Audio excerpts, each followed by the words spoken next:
I got boogies in my nose, y'all. Not that I can see. Okay, let me know. Don't play me. First, let's talk about the emotion after that win. That's gotta feel great how that turned out. It was crazy. I just stayed patient. I fought southpaws before. I know what's gonna happen. I need to stay on the outside of that front foot. Work with my coaches. Get that two, throw that two, and step in on it and believe in everything that they were telling me to do. So that's what I did. I just went in there, have fun, did what I do, stay on my feet, obviously, as I learned from my previous fights, and it worked out. I'm excited. It seemed like those are the hands that I think that you had told us before, and that was what you were hoping to show on the show. Yes. But at least now you got to do it in the octagon where it really, really matters. Yes, that is me. That is the striking that I wanted to display and have the opportunity to display. I'm an underdog, of course. I'm 2-1. I've only been in this sport a few years, but look what I got. That's what I wanted everybody to see. So I'm glad that I got that opportunity. What was it like going through the house experience after being the first fight, having the setback, and then kind of waiting out that whole time up until now Yeah. to have a fight? Yeah. I didn't expect to be first fight, but when I was first fight, I was like, screw it. I guess I'm first fight, and I got as prepared as I could in that short period of time. After my fight, I didn't want to, take time off, as we call it in the fight game. I wanted to take advantage of that opportunity. And, we're in the house for 6 weeks. We're learning from, some experienced coaches, some of the best coaches in the world. So why not take up everything? I just wanted to be a sponge and train and help out my teammates and help myself at the same time. How much do you think that experience really did help to elevate your game coming into this fight? So much. It gave me a game plan for what I needed to do when I went back home with my coaches and work, and it helped, and I got to know the other girls, on a personal level and their abilities and their experience too. So it was great being in the house. It was a blessing. And we spoke with a little bit to Jillian as well. Did the familiarity of being with these opponents so much, did you feel that helped you come in maybe a little bit more comfortable than you think you would have? Yeah, it did.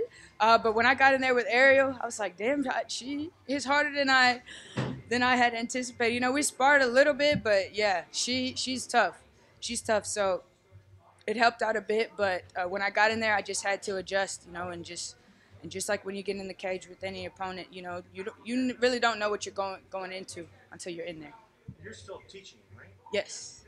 But how soon do you got to go back and teach again? I'm taking a little break, probably a few weeks, and enjoy my win, and back to my students and back to the gym. Really. Are you embracing the possibility that now I think you have a lot of these young minds that now you are a positive role model?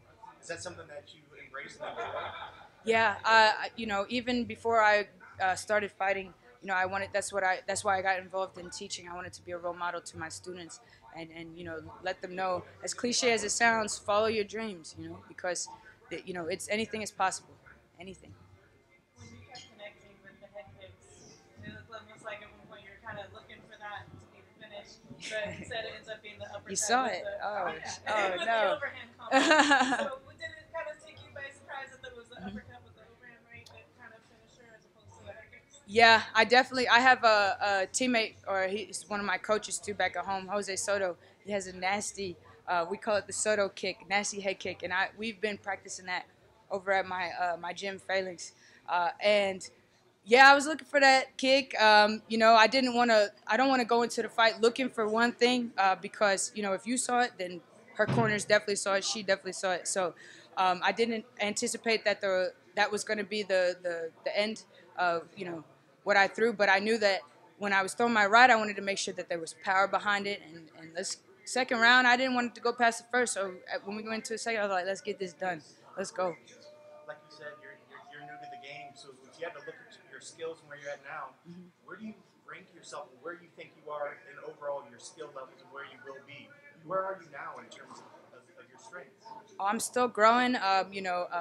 Every day with my coaches, every day that I'm training, I'm still a growing athlete. But I know that there's a big fight at the end of the night, and I've taken both of those fighters to the brink So you know, I got my eye on that. Just you know, just so they know. And how soon do you want to get back in there? How long are you gonna take a break? I know you got to go back to school, but how soon do you want to get back in there? You know, whenever they call me, I want it whenever. I'm hungry. So, literally, I'm hungry. But yeah, I want it whenever. I'm ready. No damage taken, and I'm still fresh. I feel good, and you know, I'm just gonna keep with my training. That's it. Congrats. Cool. Great Thank you win. guys. Thank you. Appreciate it. I'll let you get back.